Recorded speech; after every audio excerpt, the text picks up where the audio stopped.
നിരാശരാകാതെ പ്രാർത്ഥിക്കാൻ വേണ്ടിയിട്ടാണ് സുവിശേഷത്തിൽ യേശു ഉപമ പറഞ്ഞത്. ന്യായാധിപൻ്റെയും വിധവയുടെയും ഉപമ. പിന്നാലെ നടന്ന് തൻ്റെ എതിരാളിക്കെതിരെ നീതി കിട്ടാൻ വേണ്ടി അവൾ ഒത്തിരി പരിശ്രമിച്ചുകൊണ്ടേയിരുന്നു. അവസാനം നീതി കിട്ടി. ആ നീതി കിട്ടിയ ഉപമ യേശു പറഞ്ഞിട്ട് അവസാനം പറയുന്നത് ഇങ്ങനെയാണ്: നീതിരഹിതനായ ആ ന്യായാധിപൻ പറഞ്ഞൊക്കെ നിങ്ങൾ ശ്രദ്ധിച്ചില്ലേ?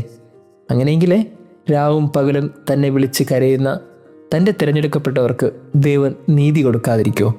എന്നിട്ട് അവസാനം ഒരു സെൻറ്റൻസിൽ പറയും, അതിങ്ങനെയാണ്: എങ്കിലും മനുഷ്യപുത്രൻ വരുമ്പോൾ ഭൂമിയിൽ വിശ്വാസം കണ്ടെത്തുമോ? യേശുവിൻ്റെ ഏറ്റവും വലിയൊരു ആകുലത അതായിരുന്നു. അതായത് നിങ്ങൾക്കെല്ലാവർക്കും നീതി കിട്ടും, നിങ്ങൾ നിരാശപ്പെടരുത്, നിങ്ങൾ പ്രാർത്ഥിച്ചാൽ നിങ്ങൾക്ക് പ്രാർത്ഥനയ്ക്ക് ഉത്തരം ഉണ്ടാകും. ചിലപ്പോൾ അല്പം താമസിക്കും, പക്ഷേ ഇങ്ങനെ ഉത്തരം കിട്ടും. പക്ഷേ ഈ കിട്ടുന്നതും കിട്ടാത്തതല്ല ഇവിടുത്തെ പ്രശ്നം. യേശു അവസാനത്തെ ആ ചോദ്യത്തിലാണ് കാര്യങ്ങളൊക്കെ സംഗ്രഹിക്കുന്നത്. കിട്ടിയാലും കിട്ടിയില്ലെങ്കിലും നിങ്ങളുടെ വിശ്വാസം എങ്ങനെയായിരിക്കും?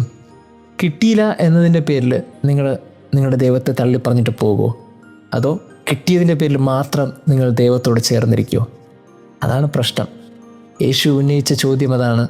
മനുഷ്യപുത്രൻ വരുമ്പോൾ ഭൂമിയിൽ വിശ്വാസം നിലനിൽക്കുമോ? ഈ എന്തെങ്കിലും ആവശ്യപ്പെട്ടിട്ട് കിട്ടാത്തവരൊക്കെ ദൈവത്തിൽ നിന്ന് അകന്നു പോവുകയും കിട്ടിയവരൊക്കെ ചേർന്നിരിക്കുകയും ചെയ്യുന്ന മാനദണ്ഡമാണോ വിശ്വാസം? അങ്ങനെയാണെങ്കിൽ ഇന്നത്തെ ഗോസ്പൽ നമ്മളെ ചോദ്യം ചെയ്യുന്ന ഇതാണ്: നമ്മൾ ഓരോരുത്തരും എന്തിൻ്റെ പേരിലാണ് വിശ്വസിക്കുന്നത്? നമ്മുടെ വിശ്വാസത്തിൻ്റെ അടിസ്ഥാനം എന്താണ്?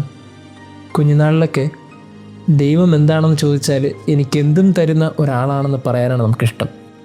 എന്നാൽ കുറച്ചും കൂടെ ഒരു പക്വതരമായ ഒരു പ്രായം എത്തുമ്പോൾ, നമ്മുടെ ജീവിതത്തിൻ്റെ സുഖവും ദുഃഖവും തിരിച്ചറിയുന്നൊരു ജീവിതം എത്തുമ്പോൾ നമ്മൾ തിരിച്ചറിയേണ്ട ഒരു സത്യം ഇതാണ്: അങ്ങനെ ചോദിക്കുന്നതെല്ലാം തരുന്നതും ആവശ്യപ്പെടുമ്പോഴൊക്കെ നിറവേറ്റിത്തരുന്നതും ഒരാളല്ല ദൈവം.